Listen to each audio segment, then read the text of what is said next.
Hello, everybody. Welcome to a very special edition of Stream Squad. Just Jimmy and I here today. What's up, everybody? I'm Dan, for those of you who don't know, if it's your first time tuning in. And I'm Jimmy, and we are on location today at Please and Thank You. Yeah, went out to the local coffee shop. We wanted to change things up a little bit. There you go. Yeah, right it might be a little bit shorter of a show too, because we are outside. It is very muggy. It's supposed to rain at, I guess, any time. And just as we were setting up here, they started doing some construction right next door. I think it's more, I would call it deconstruction. It's Yeah. what they're actually doing, is they're tearing down a building. But yeah, we get to watch that as this is going on. But yeah, great show for you today. A lot of information. One of the things that we wanted to talk about here today is we've mentioned a lot of different products and how to do things out in the go and do things while you're on the move and have a really mobile setup. Well, we've set all of this up here with just stuff that was in my backpack. So I think, and we did an event with, what's the name? I keep wanting to say Elevate, and that's not it. That's going to be one of the first things we talk about today, is how we accomplished that remote setup. In addition, we'll just kind of go through, quickly break down how we got this set up, which is kind of a weird week for all of us. A lot of things are happening, so I was going to be walking around all over downtown.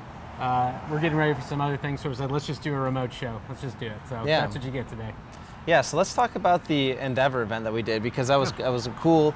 We talk a lot about like the networking and having a local network in your internet. So we had actually the Google Wi-Fi set up and paired with a live view, which was kind of cool. Yeah, so what we ended up doing is we had three angles. Dan's got a picture here to show us in just a minute, but basically we had three angles that we wanted to capture, and we used director mode with Switcher Studio.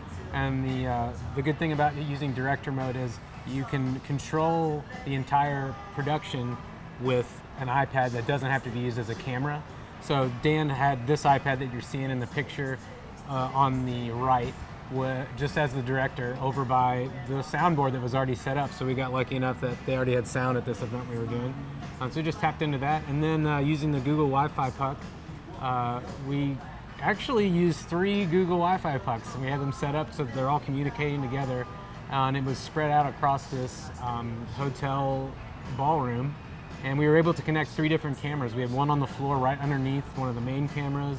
We had another one in the back of the room. And just with these 3 different pucks, we were able to create a mesh network. And it just made a really robust bubble for all the cameras to communicate within. And just having something like that is probably one of the most powerful things that Switcher allows you to do, is the ability to do multiple cameras wirelessly. And when you use something like the Google Wi-Fi pucks, you can get like a really great network. So that was one of our first steps. And then we didn't actually use a network connection on those pucks. We used the HDMI output that you can set up, or the live output, I should say, from Switcher, and we connected it to a live view. And with live view, what you can do is you can input your RTMP information, and you can stream live with them as well. So we kind of had a dual setup. We used Switcher Studio as our production tool to let us do lower thirds and graphics. We got all of the logos for Endeavor so that we could include them in the stream. And we used Switcher just as purely as a production tool and as like a really robust switcher. And then we connected to the internet with a live view. So that was our super remote setup. And when you're in a situation where you're not sure you're going to get the internet connection that you can rely on, if anybody's ever dealt with hotel AV people, I know I've been one, and I've talked to them. You can't always rely on getting that internet connection immediately without having to pay for it. And sometimes it's a lot extra, and you don't really want to do that. But that's pretty much how we did that setup. It's a similar setup. The one big change that we've done is we're using a network that was already set up, but the Saramonic that we've talked about before. Yeah. This is the first, I guess, real life example of us using it, right? Hold it up, right? Yeah. Here we go.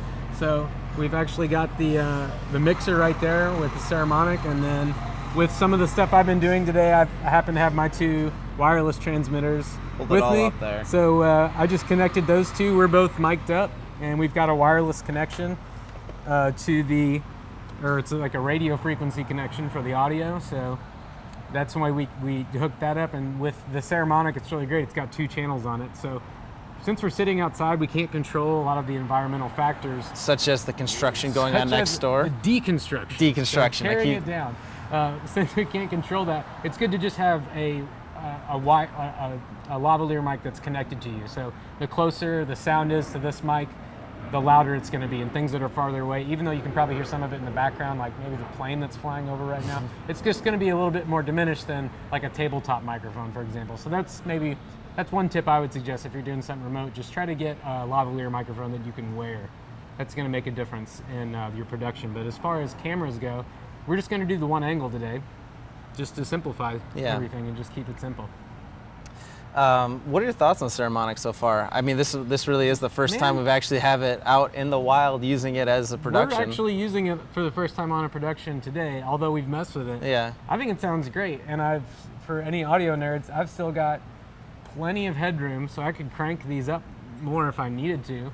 But right now, I think I've got it in mono mode instead of stereo mode, so we're making sure that it's mixing the audio down into mono especially when you're doing live streaming. You want to make sure that your audio, you know that it's going to go out mono. So with this, we can just flip the switch and do it mono, and that's really awesome. But I think it sounds fine. If you think it sounds fine, here's an idea. Tell us in the comments that the mic sounds good. Give us a like and tell us, hey, sounds good, we can hear you. Just let us know what you think about the quality. Is this better than what it normally sounds like for anybody who's coming back to see us who's watched our show before? So please, just leave a comment and let us know what you think. Or something else that we just like nice to hear. If you are a Switcher user already, go ahead and go in the comments and tell us how what's your remote setup look like and when you're out in the wild. I mean, I've seen some crazy setups. Chris Carson's had some crazy ones where he has like mounts for all of his different networking gear and everything. So that there's a lot of cool ways people are doing it. So yeah, let us know. I know the H3 is really popular for the USB audio out. So people doing that.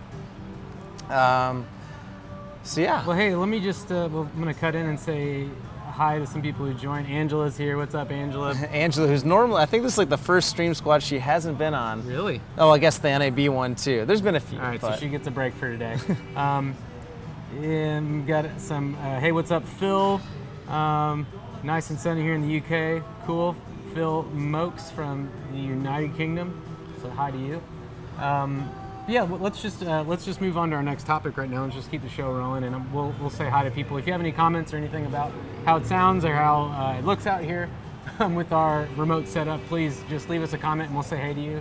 And if you have any brief questions, we can maybe answer them if you want to know how we did this. Yeah, right. So of course, as always, we like to do a segment of live video strategy. And we have a great blog post going up. It's not going up today, but it'll be out tomorrow. So you can get to that at switcherstudio.com/blog. And that is all about calls to action and how you kind of engage those viewers while you're live or keep them coming back. Yeah.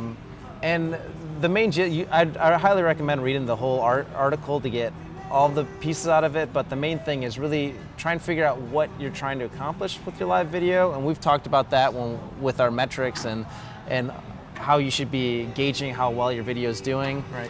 But just figure that out. For instance, if you have a weekly show like we do and you want people to come back next week, let them know, hey, I'll be live same time next week, tune in then.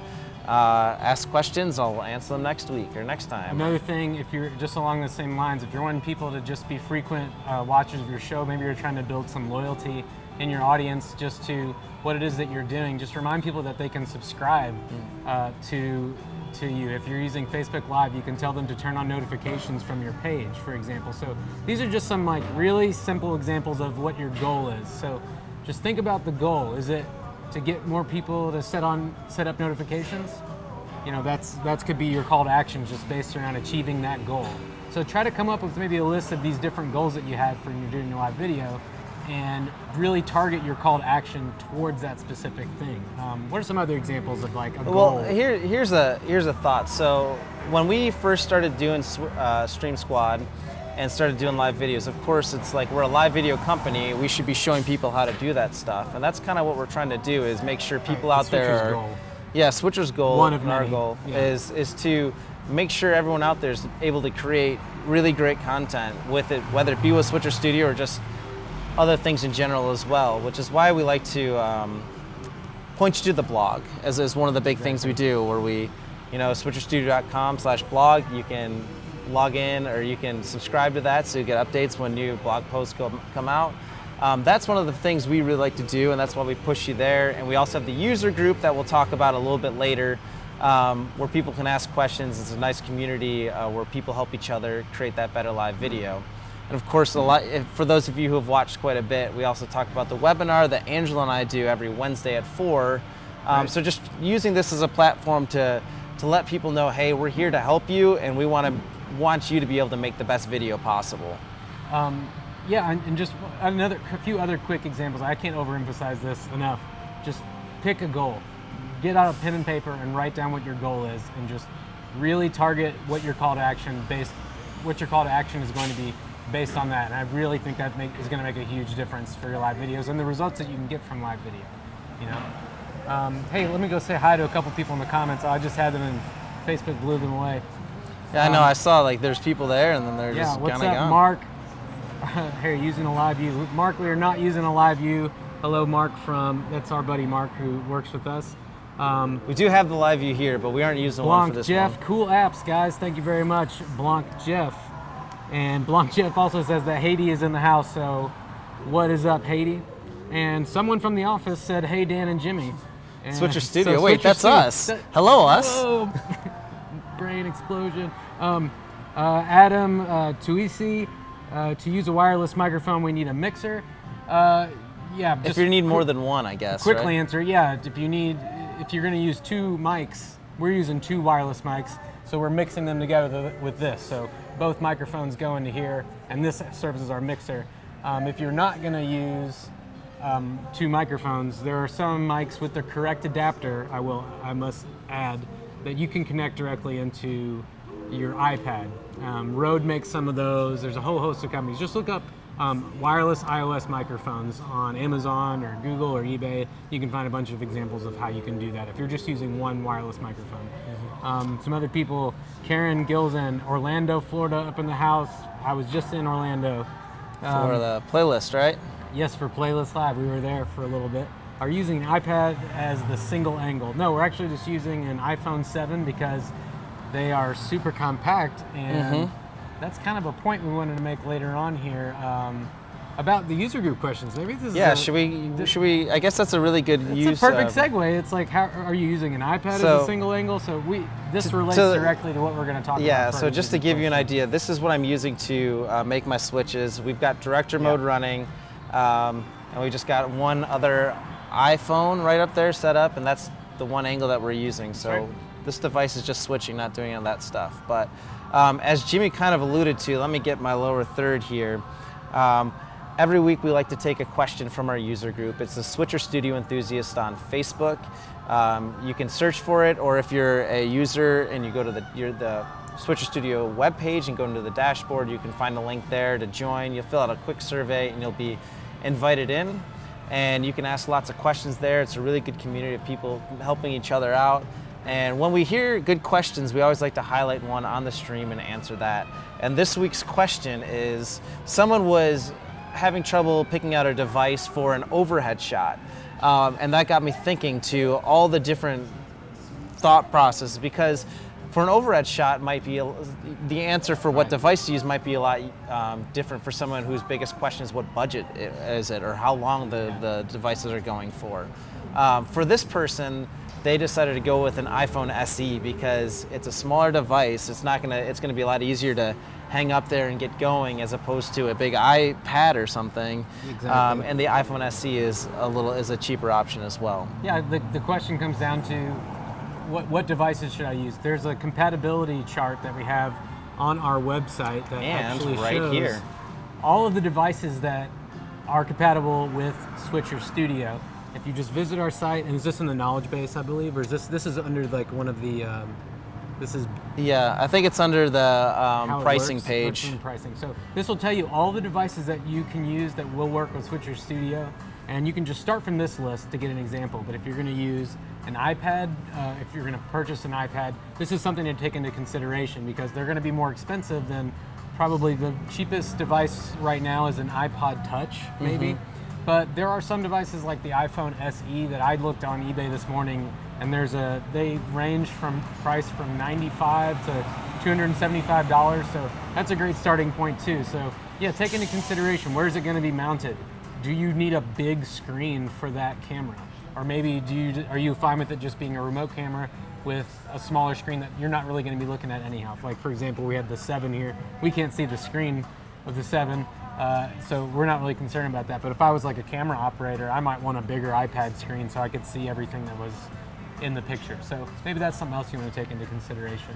But I would say start from the compatible devices list just to make sure that you're at least checking off those boxes to begin with. I think the A10 chipset is something to take into consideration as well, wouldn't you say? Yeah, the A10 chip, that's with the iPhone 7 and up. That's if you want to do the highest recordings possible. Like 4K? Yeah, 4K. We just announced at the NAB in April, so you're going to need, obviously, a more powerful device, and that's the A10 chips can all do the 4K recording.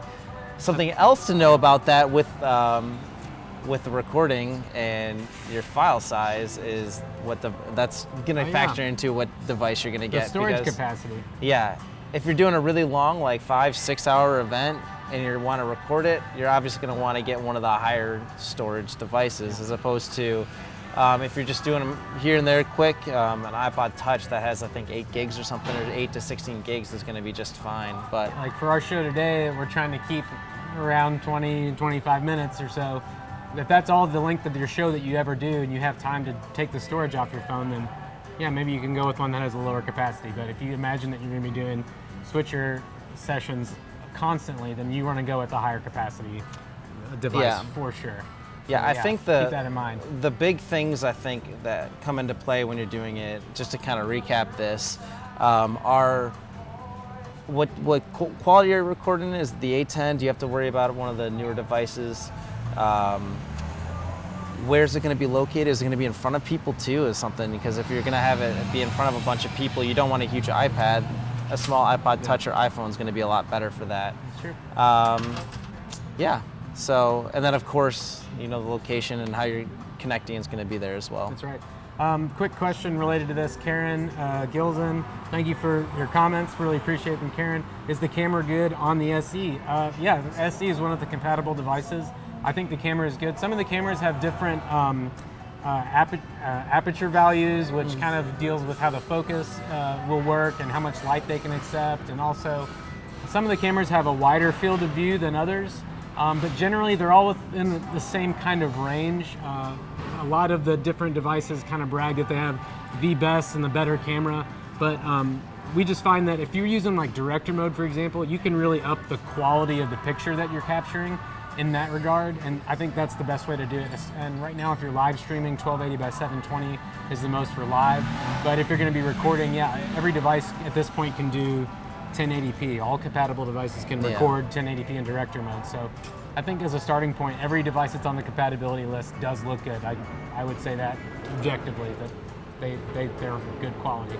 Yeah, sure. I did just see, speaking of compatibility, I saw the comment there, but it disappeared. Someone asking about the DJI Osmo Mobile 2 and if that can be there or it can be used. The Osmo Mobile 1 works great with switchers, so does the Osmo Mobile 2. So yeah, feel free to pick one of those up and use it as that's another cool thing for if you're doing a remote setup, having a really nice, easy steady cam is using one of the Osmos. We didn't mention that before, but if you're up and moving around, which maybe we'll do one of those sometime, we'll strap the live view to us and walk around and really get fancy with it. Yeah, why not? Cool. I think that we just about wrapped up most of the things we want to say today. Our last segment, I guess I can tell everyone about this. let's go for it. So if you're using Switcher Studio currently and you're doing live video and you're creating live video with Switcher or any video with Switcher, we want you to share it with us in the user group and make sure that when you share it out on Facebook that you use #MadeWithSwitcher. And every time we go live, we want to feature somebody that is using Switcher to make their live videos. And this week we are going to feature someone we've actually featured in the past, I believe. No. This is a new user here. Oh yeah, did we heard back? Yeah, we heard back. Okay, awesome. So this is Plaid here. Great. They're doing kind of, speaking of the overhead shots, that's kind of why we brought this one up or thought this would be a great option. You're going to see it here in a second. They actually switched to an overhead shot, but they're a crafting company doing a lot of cool stuff. You can see that smooth shot they're getting there. That's actually done with the Osmo Mobile as Probably well. some is what sort they're of using. camera gimbal that's saving it. Yeah, just really great. You can see it there actually in the shot. Yeah, you can see there up at the top the Yeah, camera. That's the overhead shot, and they're switching to it. Yeah, So and something like this, it just looks great. I mean, this is a perfect use with a very simple setup. This is likely just a 2-camera setup. I can imagine that maybe I think the camera on the Osmo is probably the main switcher, and then this overhead camera is the second shot. There could be another person handling director mode, but this is a great example how with just 2 cameras you can really make a production that just is, I think, goes above and beyond just what you could do with just the native Facebook app, for example. So, and they've got their logo plastered in there so that you're just reminding people of the brand, just brand awareness. So I think this is a great, like, solid quality. yeah, I was really impressed with it and really excited. I know Whitney was excited when she found it and shared it out to our group so we could see it. So yeah, awesome stuff. And of course, as Jimmy said, if you want to be featured here on Stream Squad, use the hashtag #MadeWithSwitcher. Let us know. Hashtag Made with Switcher. Oh, do it again. We weren't on that shot. Hashtag Made with Switcher. Yeah. And there's a fire truck. I think that's our signal to probably call it quits for this episode of Stream Squad. Oh, it's right there. All right, well, this is live, folks. If you didn't believe us before. All right, so yeah, thanks everybody for watching. What's our call to action, Jimmy? What's our call to action? Here's I want people to do a ton of things. I want them to go visit they just search Switcher Studio on Facebook and go to the groups and try to join the Switcher Studio enthusiasts. So I want you to go do that. Look up Switcher Studio enthusiasts on Facebook and join the group. What's your call to action? Check out the webinar if you're new. So you can. That's going to be in that user group as well. Today. Angela and I will be live there at 4 p.m. today. Eastern time. And something I guess we'll allude to a live video strategy we'll do in the future, and that's talking about comments and stuff. We might have not hit all the comments here today. If you're watching this after the fact, don't worry, we'll go through and we'll answer any questions in there if we didn't get your question now. Of course, if it is Switcher related or live video related, you can always ask that in the webinar, and Angela and I will be happy to help, happy to answer that question then. All right. Well, I think that's about Until does it. next time, That's or right. next week, you can also tune in next week, right? Tune in next week. As even more construction's happening all around us. We're live, as Jimmy It's said. time to pack it up before this dust cloud overtakes us. All right, I can everybody. see the camera getting dusty. It's like really Thank you, everybody, All right. for tuning in. Have a great Take rest care, of the day. everyone. We'll see you next week. All right, have a good one.